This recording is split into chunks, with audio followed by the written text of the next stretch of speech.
7,97,000 কোটি টাকার বাজেট প্রস্তাব করলেন অর্থমন্ত্রী। থাকছে কালো টাকা সাদা করার সুযোগ। মূল্যস্ফীতির লক্ষ্যমাত্রা 6.75%। নতুন বাজেটে বাড়বে মোবাইলে কথা বলার খরচ সহ নানান ইলেকট্রনিক্স পণ্যের দাম, কমবে নিত্য প্রয়োজনীয় 30 পণ্যের দাম। ক্ষুব্ধ সাধারণ মানুষ। এবং বাংলাদেশের সঙ্গে অংশীদারত্বকে আরও শক্তিশালী করতে চায় ভারত, বললেন নরেন্দ্র মোদী। শপথ অনুষ্ঠানে যোগ দেবেন প্রধানমন্ত্রী শেখ হাসিনা।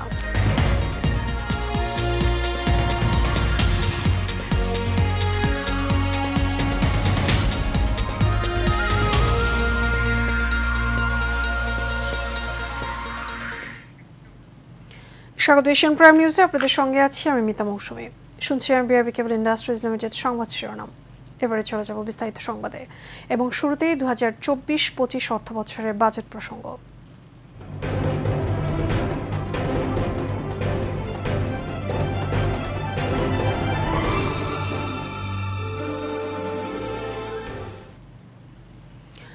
দু 2024-25 অর্থ বছরের জন্য 7,97,000 কোটি টাকার বাজেট প্রস্তাব করেছেন অর্থমন্ত্রী আবুল হাসান মাহমুদ আলী।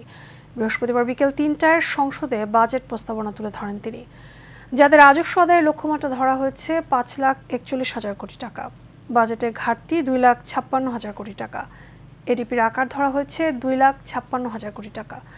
বিদেশি ঋণের লক্ষ্যমাত্রা ধরা হয়েছে 1,27,200 কোটি টাকা। এতে জিডিপির প্রবৃদ্ধি ও লক্ষ্যমাত্রা ধরা হয়েছে 6.75%। মূল্যস্ফীতি লক্ষ্যমাত্রা ধরা হয়েছে 6.75%। বাতিল বিপ্লবের report. Speaker doctor Shirin Sharmin চৌধুরীর সভাপতিত্বে জাতীয় সংসদে শুরু হয় 2024-25 অর্থ বছরের বাজেট ঘোষণা। সুখী, সমৃদ্ধ, উন্নত ও স্মার্ট বাংলাদেশ বিনির্মাণে অঙ্গীকার প্রতিপাদ্যে স্বাধীন বাংলাদেশের 53তম বাজেট উপস্থাপন করেন অর্থমন্ত্রী। দেশের 18তম অর্থমন্ত্রী হিসেবে নিজের প্রথম বাজেটে বেশ কিছু চমক রেখেছেন আবুল হাসান মাহমুদ আলী। মাননীয় অর্থমন্ত্রী জনাব আবুল হাসান মাহমুদ আলী 2023-2024 অর্থ বছরের সম্পূরক বাজেট এবং 2024-2025 অর্থ বছরের বাজেট উপস্থাপন করবেন।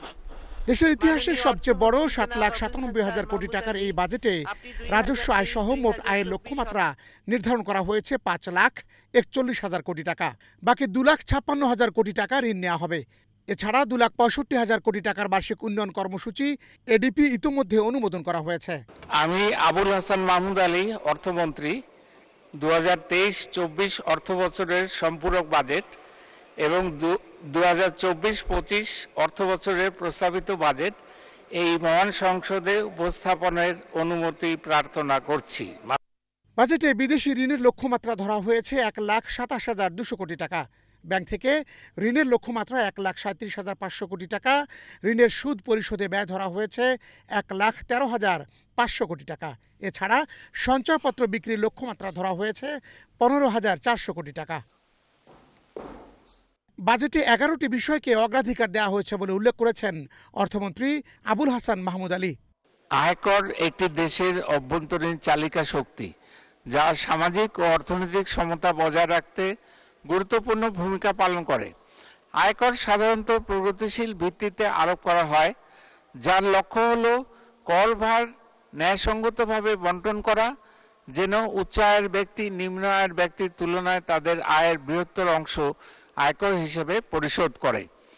আগামী অর্থ বছরে মূল্যস্ফীতি 6.5% নেমে আসবে বলে বাজেট বক্তৃতায় জানিয়েছেন অর্থমন্ত্রী। তিনি বলেন, মূল্যস্ফীতির হার কমিয়ে আনার লক্ষ্যে সংকোচনমূলক মুদ্রানীতি অনুসরণ করা হচ্ছে এবং রাজস্ব নীতিতেও সহায়ক নীতি কৌশল অবলম্বন করা হচ্ছে।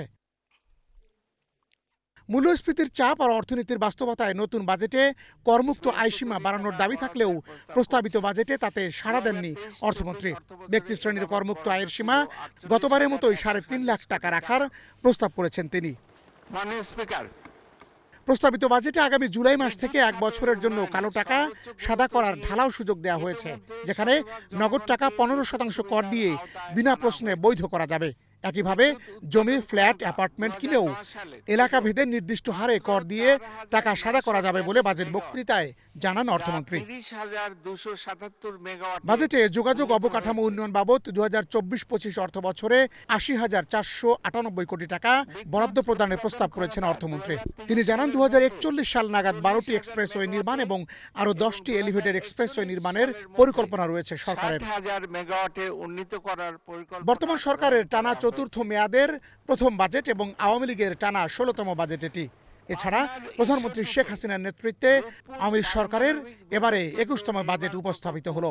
বাজেট ঘোষণার দিন সারা দেশের জনপ্রতিনিধিরা সংসদে আসেন বিভিন্ন দপ্তরের মন্ত্রী প্রতিমন্ত্রীরাও।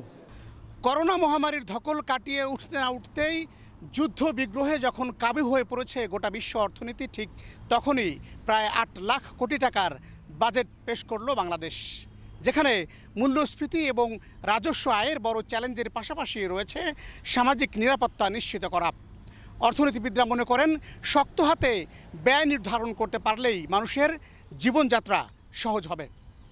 বাতান বিপ্লব, এশিয়ান টেলিভিশন, জাতীয় সংসদ ভবন, ঢাকা।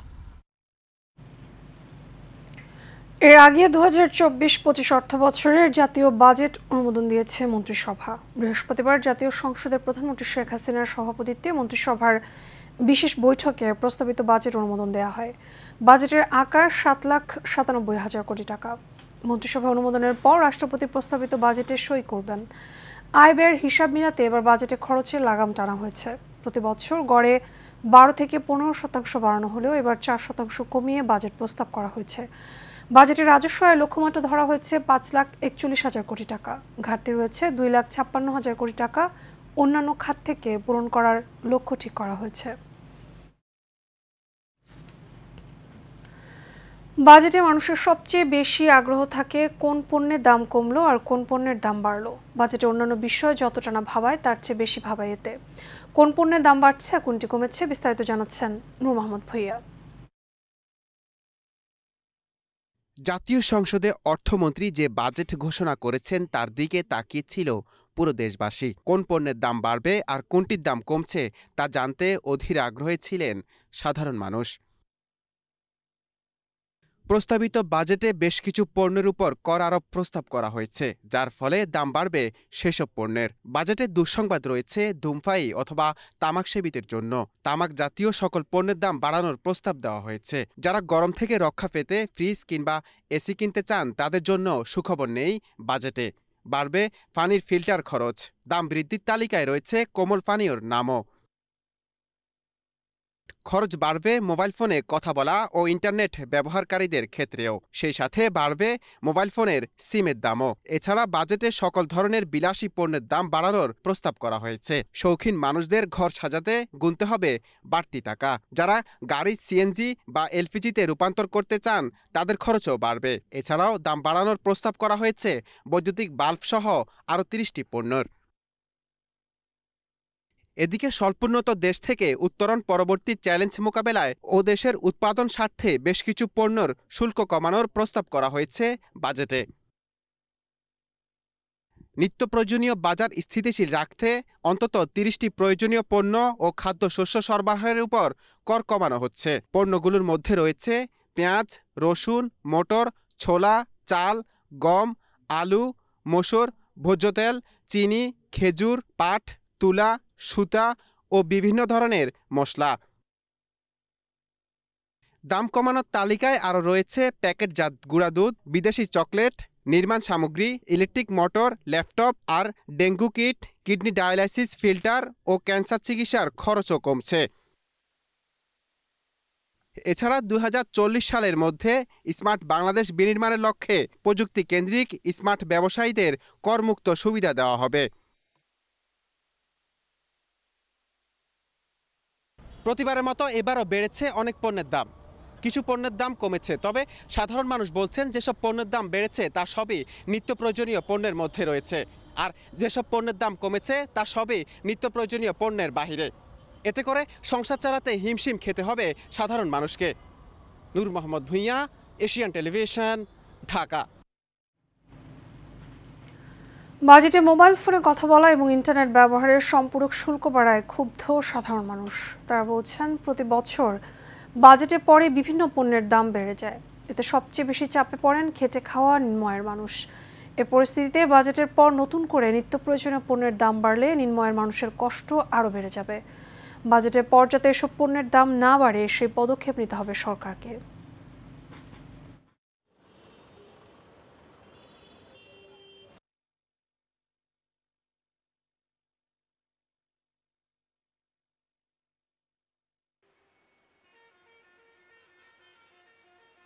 এই বাজেটটা গরিবের জন্য হয়নি আর কি, এটা সব বড়লোকের জন্য হয়েছে।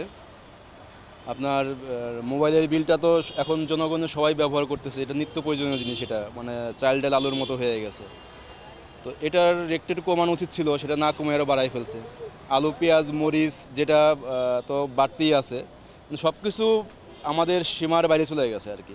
আমরা চাই দাম কমুক, কারণ একেবারে তো জিনিসপত্র ধরা শহর বাইরে চলে গেছে, সাধারণ লোকের মানে আয়ের সীমার মধ্যে নাই। সরকার যদি চায় সব কিছুই কন্ট্রোল করতে পারে, এখন সরকারই এটা ব্যবস্থা নিতে হবে, যেগুলোর অস্বাভাবিক মূল্য এটা জনসাধারণের বাইরে। বছর যাচ্ছে বাজেট বাড়ছে, কম তো আর হয় না, কোনোদিন কমে। আমি কোনোদিনও দেখিনি এই পর্যন্ত যে কোনো জিনিসের বাজেটের আগে এবং পরে কমতে, যেটা কমে সেটা সীমিত কমে, আবার এক লাফে বেড়ে যায়। আমাদের সরকারের কাছে অনুরোধ যাতে আমাদের জিনিসপত্রের দামটি কমা রাখে, তাহলে আমাদের গরিবের জন্য খুব ভালো। জীবনের সাথে যুদ্ধ করে বেঁচে থাকতেছে, ঠিক আছে, তাহলে আমাদের এই যুদ্ধটা করা লাগতো না, সরকার যদি আমাদের দিকে একটু দেখতো আর কি। স্বাধীনতা পরবর্তী সময়ে সামরিক থেকে গণতান্ত্রিক বিভিন্ন সরকারের 14 জন অর্থমন্ত্রী বা দায়িত্বপ্রাপ্ত ব্যক্তি 53টি বাজেট উপস্থাপন করেছেন এর আগে। এসব বাজেটে উপস্থাপনকারী অর্থমন্ত্রী সম্পর্কে তুলে ধরছেন কাউসার আহমেদ। 1971 সালের 26শে মার্চ স্বাধীনতা ঘোষণার মধ্য দিয়ে সার্বভৌম বাংলাদেশের যাত্রা শুরু হয়। ওই বছর মাত্র 4,985 কোটি টাকার অর্থনীতি নিয়ে যাত্রা শুরু করে লাল সবুজের স্বাধীন বাংলাদেশ। স্বাধীন বাংলাদেশের প্রথম বাজেট উত্থাপিত হয় 1972 সালের 30 জুন। 1972-73 অর্থ বছরে জাতীয় সংসদে প্রথমবারের মতো বাজেট পেশ করেন তৎকালীন অর্থমন্ত্রী তাজউদ্দিন আহমেদ। অর্থ মন্ত্রণালয়ের তথ্য অনুযায়ী যুদ্ধবিধ্বস্ত দেশের প্রথম বাজেটের পরিমাণ ছিল 786 কোটি টাকা। দেশের প্রথম বাজেটের আকার ছিল ছোট। উন্নয়নের ধারাবাহিকতায় স্বাধীনতার 53 বছরের ব্যবধানে যা বৃদ্ধি পেয়েছে তা হাজার গুণের বেশি। 72-73 অর্থ বছরের বাজেটকে বলা হয়েছিল পুনর্বাসন ও পুনর্গঠনধর্মী। 2024-25 অর্থ বছরে এসে যা রূপ নিয়েছে সুখী সমৃদ্ধ উন্নত স্মার্ট বাংলাদেশ বিনির্মাণের অঙ্গীকার। স্বাধীন বাংলাদেশের প্রথম বাজেট দিয়েছিলেন দেশের প্রথম অর্থমন্ত্রী শহীদ তাজউদ্দিন আহমদ। সামরিক থেকে গণতান্ত্রিক বিভিন্ন সরকারের 14 জন অর্থমন্ত্রী বা দায়িত্বপ্রাপ্ত ব্যক্তি, অর্থ উপদেষ্টা অথবা সামরিক আইন প্রশাসক সহ 53টি বাজেট উপস্থাপন করেছেন এর আগে। টানা 10 বার বাজেট দিয়ে রেকর্ড করেছিলেন প্রয়াত অর্থমন্ত্রী আবুল মাল আব্দুল মুহিত। এছাড়াও এরশাদ সরকারের সময় 2টি বাজেট দিয়েছিলেন তিনি। এই হিসেবে মুহিতের উপস্থাপনা করা বাজেটের সংখ্যা 12টি। এছাড়া প্রয়াত অর্থমন্ত্রী সাইফুর রহমানেরও 12টি বাজেট দেওয়ার রেকর্ড রয়েছে। এর আগে টানা 5 বারের বাজেট দেন আ.হ.ম মোস্তফা কামাল। এরও আগে বাংলাদেশের প্রয়াত অর্থমন্ত্রী শাহ এ.এম.এস কিবরিয়া টানা 6টি বাজেট দেন। 1972-73 অর্থ বছরের যুদ্ধবিধ্বস্ত বাংলাদেশ এখন বিশ্ব অর্থনীতিতে রোল মডেল। মাত্র 786 কোটি টাকা দিয়ে যে দেশের বাজেটের সূচনা তা এখন রূপ নিয়েছে প্রায় 8 লাখ কোটি টাকায়। কাউসার আহমেদ, এশিয়ান টেলিভিশন, ঢাকা। এবারে ভারতের লোকসভা নির্বাচনের খবর। বাংলাদেশের সঙ্গে অংশীদারত্বকে আরও শক্তিশালী করার প্রত্যাশা ব্যক্ত করেছেন নরেন্দ্র মোদী। প্রধানমন্ত্রী শেখ হাসিনার শুভেচ্ছা বার্তার প্রেক্ষিতে ধন্যবাদ জানিয়ে সামাজিক যোগাযোগ মাধ্যম এক্স হ্যান্ডেলে বার্তা দেন তিনি। এদিকে নরেন্দ্র মোদীর শপথ অনুষ্ঠানে যোগ দিতে আগামীকাল শুক্রবার ভারতে যাচ্ছেন প্রধানমন্ত্রী শেখ হাসিনা। সকালে প্রধানমন্ত্রীর প্রেস উইং থেকে এক বার্তায় তথ্য জানানো হয়। এর আগে বুধবার ভারতের 18তম লোকসভা নির্বাচনে জয় লাভের কারণে নরেন্দ্র মোদীকে শুভেচ্ছা জানান শেখ হাসিনা। এ উপলক্ষে নরেন্দ্র মোদী ও শেখ হাসিনাকে ধন্যবাদ জ্ঞাপন করেন। নরেন্দ্র মোদীর শপথ গ্রহণ অনুষ্ঠানে যোগদান শেষে 9 জুন দুপুরে দেশে ফিরবেন প্রধানমন্ত্রী।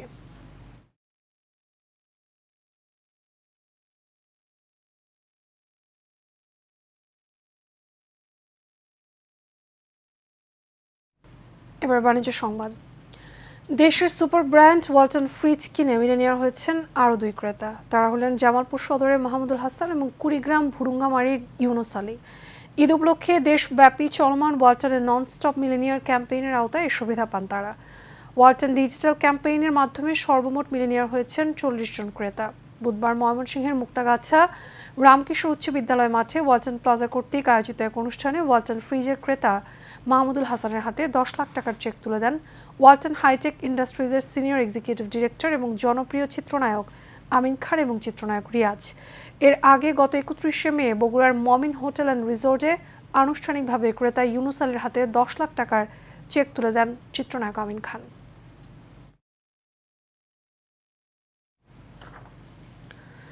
ইউনিলিভার বাংলাদেশ লিমিটেড পরিবেশগত সংকট মোকাবেলায় এভার ওয়েভ শীর্ষক ক্যাম্পেইনের আয়োজন করা হয়েছে। প্রতিষ্ঠানের কর্মীদের স্বেচ্ছাসেবী প্ল্যাটফর্ম প্রয়াসের আওতায় young power and social action এবং সানসিল্কের উদ্যোগে আয়োজন করা হয়।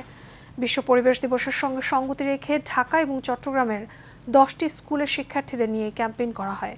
শিক্ষার্থীদের শুধু প্লাস্টিক দূষণ সম্পর্কে জানানো এই উদ্যোগের উদ্দেশ্য নয়, বরং এর লক্ষ্য প্লাস্টিক দূষণের বিরুদ্ধে লড়াইয়ে পরবর্তী প্রজন্মের ক্ষমতায়ন করা।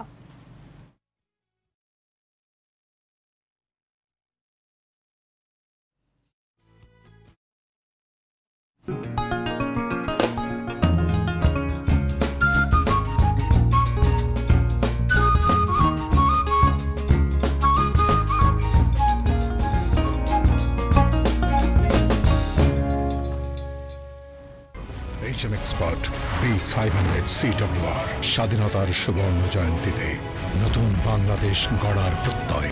HM Steel B500 CWR।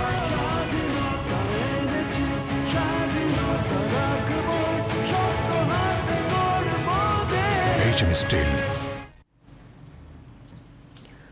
গৌরবের 62 বছরে পদার্পণ করেছে চট্টগ্রাম প্রেস ক্লাব। এ উপলক্ষে আজ ক্লাবের সামনে থেকে এক বর্ণাঢ্য র্যালি, শোভাযাত্রা এবং আনন্দ মিছিল হয়েছে। পরে প্রেস ক্লাবে এক সংক্ষিপ্ত আলোচনা হয়। ক্লাবের যুগ্ম সম্পাদক শহীদুল্লাহ শাহরিয়ারের সঞ্চালনায় এতে বক্তব্য রাখেন সভাপতি সালাউদ্দিন রেজা, সাধারণ সম্পাদক দেবদুলাল ভৌমিক, বিএ ফিউজের সাবেক যুগ্ম মহাসচিব শহীদুল আলম।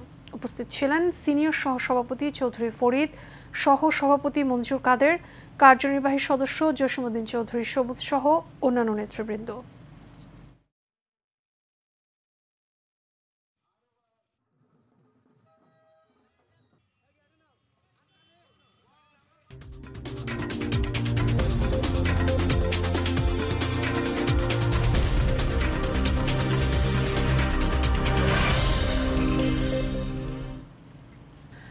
বাংলাদেশের পতাকাবাহী প্রযুক্তি, মোবাইল অ্যাপ্লিকেশন হ্যালো সুপারস্টার এবং মালয়েশিয়ার জাতির পিতা টিঙ্কু আব্দুর রহমানের দৌহিত্র টিঙ্কু হারুনুর রশিদ ফুটবল একাডেমির উদ্যোগে বিশ্বে এবারই প্রথম ট্যালেন্ট হান্ট ফুটবল প্রতিভা অন্বেষণ কার্যক্রম শুরু হয়েছে। সকালে জাতীয় প্রেস ক্লাবে আয়োজিত এক সংবাদ সম্মেলনে জানানো হয়, বাংলাদেশ এবং ভারতের অনূর্ধ্ব 15 বছর বয়সীরা এই প্রতিযোগিতায় অংশগ্রহণ করতে পারবে। যাচাই বাছাই শেষে প্রতিযোগিতায় বিজয়ী 12 জন পুরস্কার হিসেবে পাবে বিনা খরচে স্পেনের রিয়াল মাদ্রিদে উচ্চতর ফুটবল প্রশিক্ষণ গ্রহণের সুযোগ। সংবাদ সম্মেলনে উপস্থিত ছিলেন ট্যালেন্ট হান্ট ফুটবলের জাতীয় ফুটবল দলের সাবেক খেলোয়াড় আব্দুল গাফফার, সাবেক অধিনায়ক মামুনুল ইসলাম মামুন, জাহিদ হাসান এমিলি, চিত্রনায়ক নীরব হোসেন, হ্যালো সুপারস্টারের নির্বাহী পরিচালক মিস গ্যাজেল মাহসেনজাদা সহ আরও অনেকে। Fans to their favorite stars. Bangladesh থেকে এবং ইন্ডিয়া থেকে 12 জনের টিম নিয়ে রিয়াল মাদ্রিদে প্র্যাকটিসের একটি সুবর্ণ সুযোগ করা হয়েছে। টিঙ্কু আব্দুর রহমানের নাম যারা শুনেছেন, মালয়েশিয়ান প্রধানমন্ত্রী রাজা ছিলেন, তার নাতি কিন্তু এটার সাথে অতপ্রতভাবে এবং তার মেয়ে রানীও জড়িত আছেন। এর সাথে শেষ করবো এশিয়ান প্রাইম নিউজ। আগে বিআরবি কেবল ইন্ডাস্ট্রিজ লিমিটেড সংবাদ শিরোনামগুলো জানাবো আরও একবার।